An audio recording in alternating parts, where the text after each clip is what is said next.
Well, good morning. This is Barry Odell with the Church of Christ at Mammoth Spring Facebook page. It is Tuesday morning, February 7th, 2022. Hope everybody's doing well today. We are in 2 Samuel chapter 2, as you can see on the screen here. I've got it pulled up. I've got the biblical text pulled up. And hope everybody's doing well today.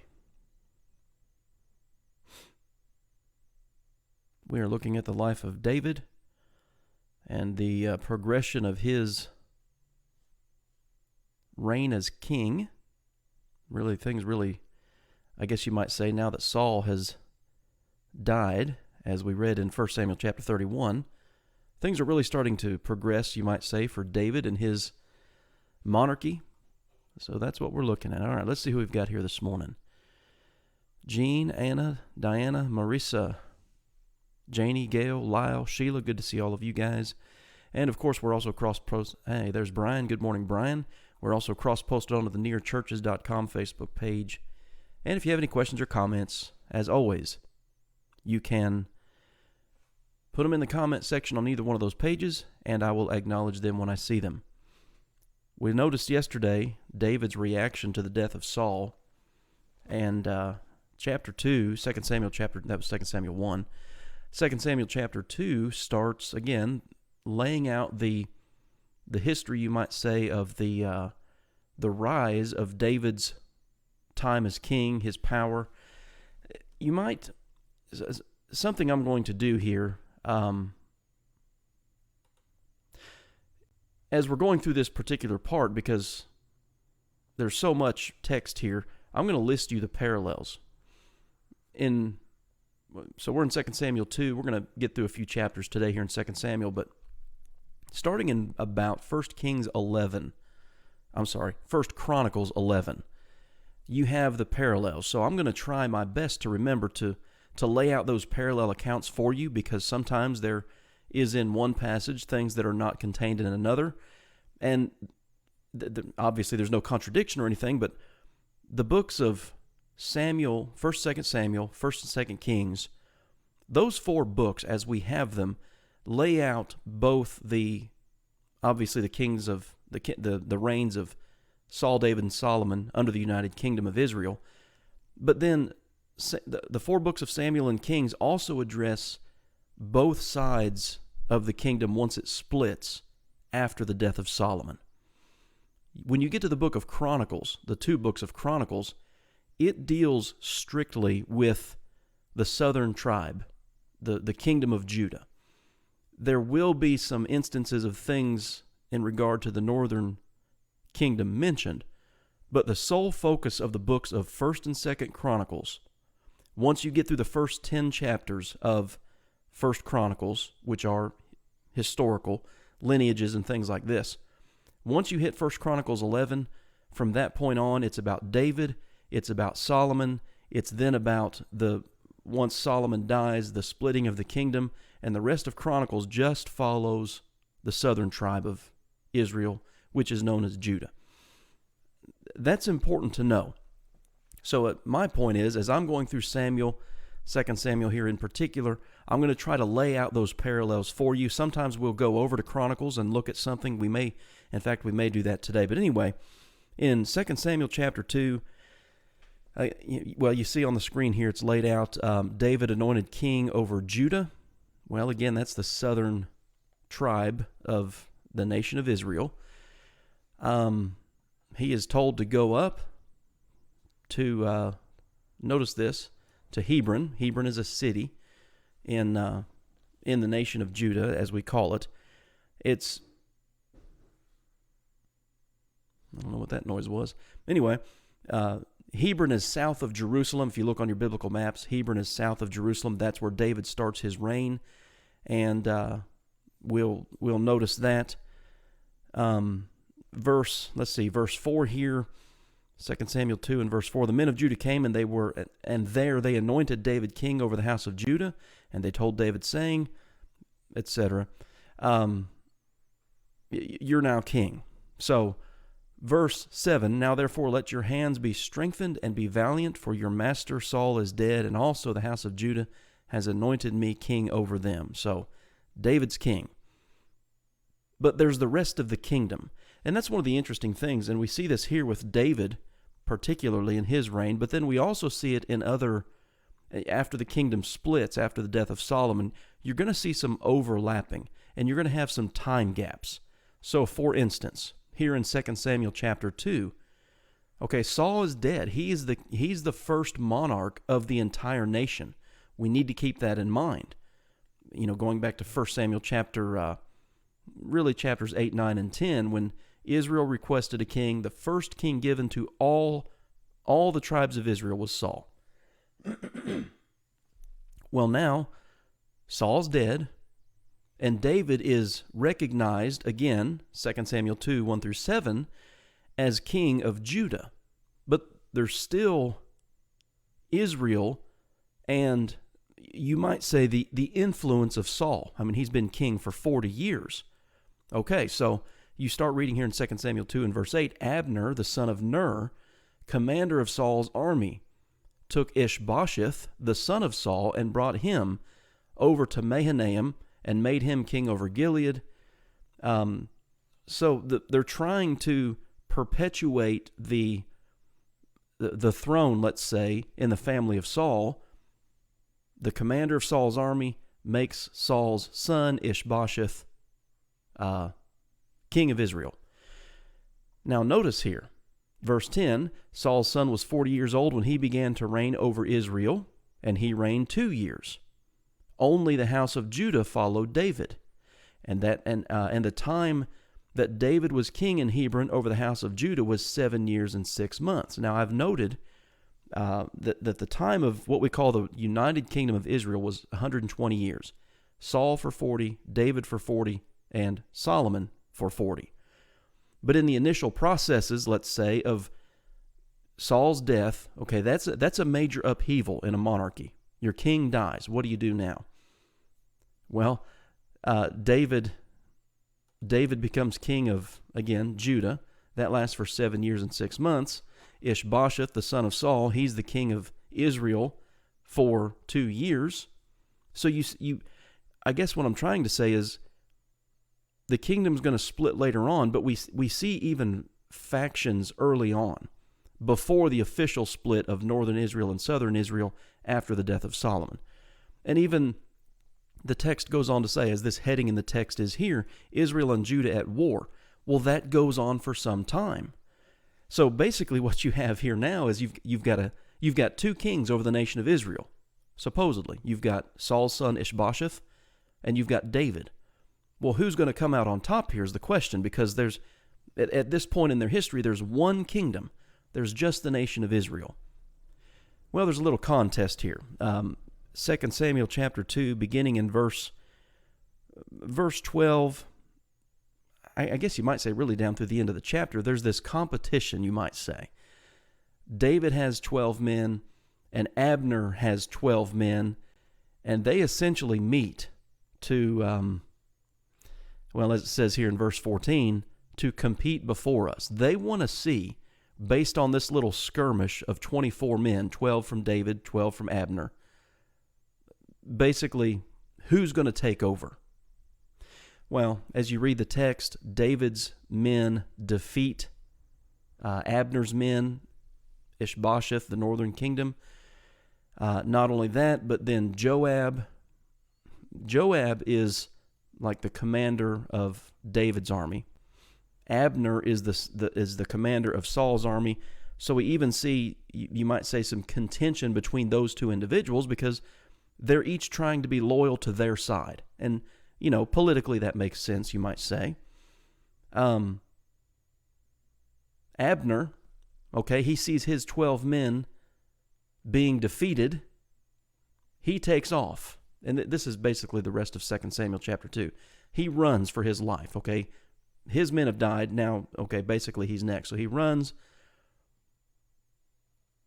and someone follows him. Turns out it's going to be Joab's brother. Follows him, and Abner tells him, listen, stop chasing me. Well, he doesn't. And Abner ends up killing Joab's brother. Now, that's going to come out a little bit later in chapter 3. I think it's in chapter 3. That revenge is going to be had. There are some, I tell you, when you read through these accounts, hey, Norma, good to see you. When you read through these accounts, it's kind of like the book of Judges. You know, the book of Judges is summarized in a couple of different verses, Judges 17:6 and Judges 21:25. Both of those verses say, in those days there was no king in Israel, and every man did that which was right in his own eyes. Okay, well now we're in the time of the kings, and so there is a king in Israel, and yet a lot of the time we see people doing that which was right in their own eyes. And that's kind of the history of the nation of Israel at large. Even after they came out of Egyptian captivity, 400 years of captivity, it's like right off the bat, they're complaining about their circumstance. Well, that doesn't end with the people who were in the wilderness. That constant rebellion against God, rebellious mindset, people doing what was right in their own eyes, that's kind of perpetuated throughout history. So again, David's men come out on top in this little struggle in 2 Samuel chapter 2. But then you get to 2 Samuel 3, there was a long war between the house of Saul and the house of David, but David grew stronger and the house of Saul grew weaker. And I can't help but think God's involved in that, because Saul was anointed as king. It was taken away from him. David was anointed as king. And this is the record of how that process grew. And David is eventually established as the king over all of Israel. We learn about David's family here in 2 Samuel chapter 3. I have a note written in the margin of my Bible. You look here at 2 Samuel 3, verses 2 through 5. You read about 6 of David's children, each one by a different woman. I mean, that tells you a bit of something, doesn't it? About kind of what direction David's life is going to go in. But then you get to 2 Samuel chapter 3, and we have this, as this war between the house of Saul and David is going on, Abner is still in the picture. And remember, Abner was loyal to Saul, but he sees what's happening. What we say sometimes is he saw the handwriting on the wall.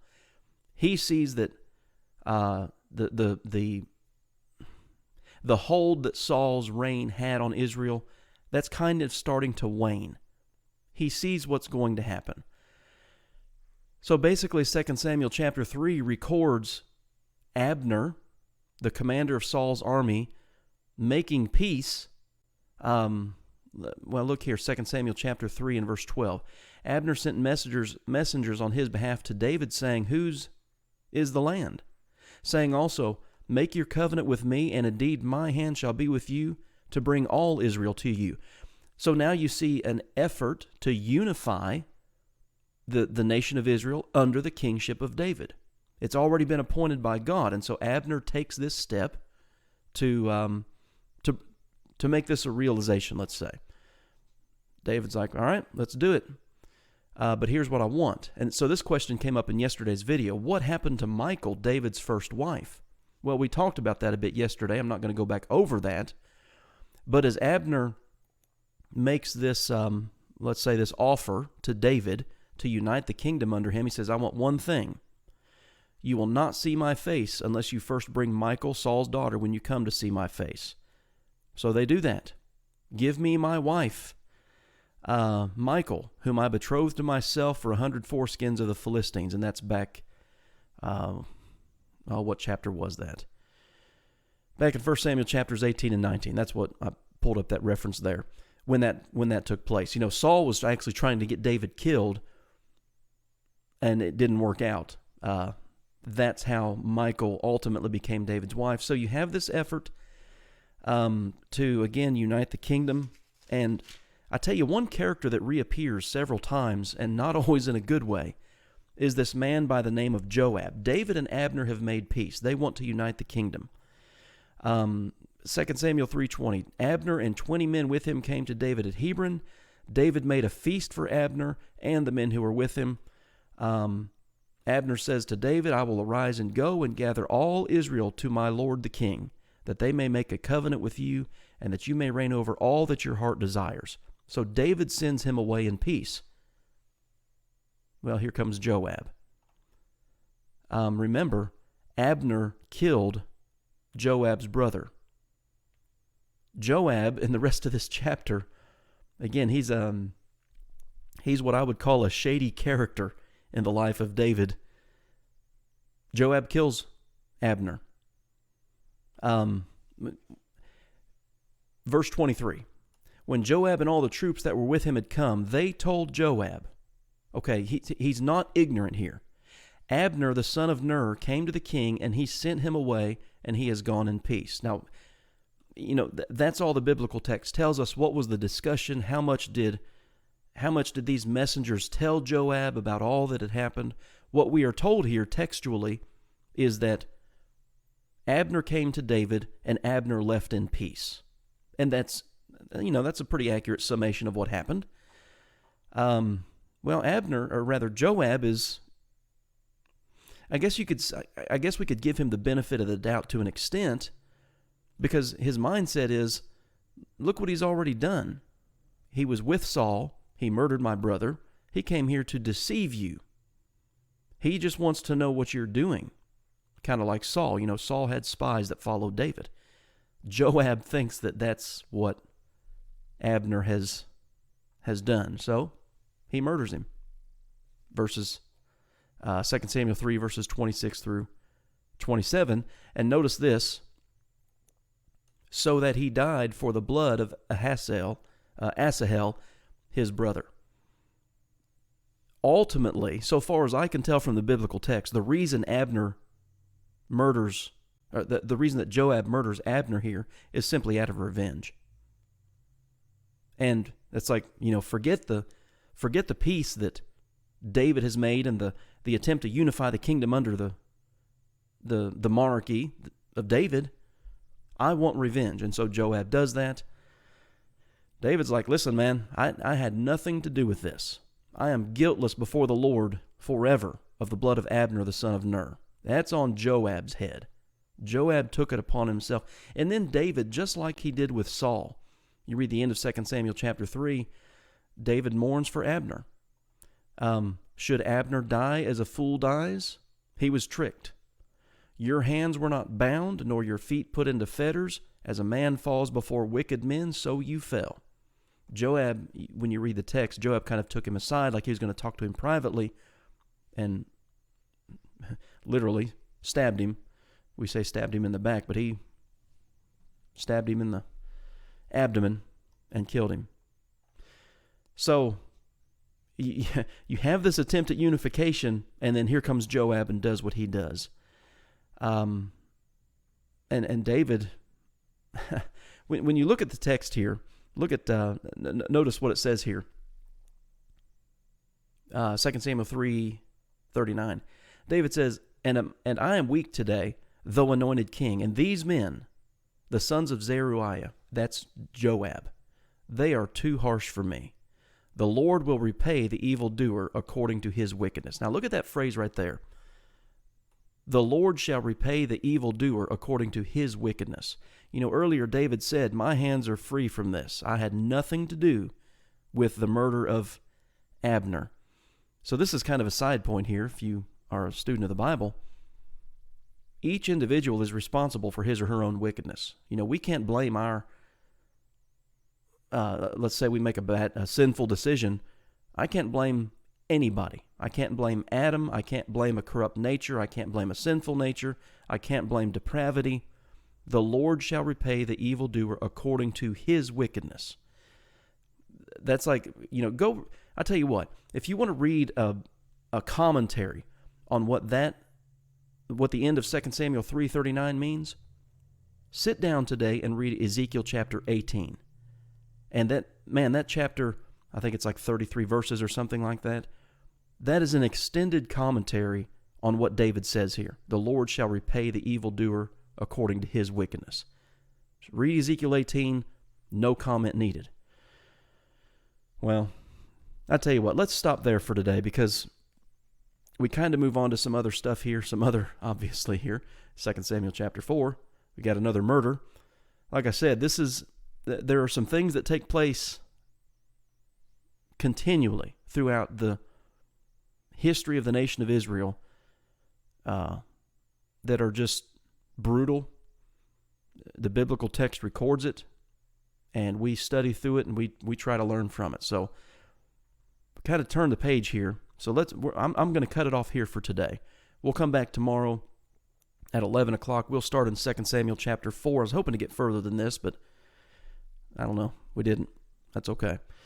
So I appreciate you guys being on here today. I don't see any questions or comments, just all the greetings. Appreciate it. So I hope you guys have a good day, and come back tomorrow, 11 o'clock, and we'll pick up in 2 Samuel chapter 4. Have a good day.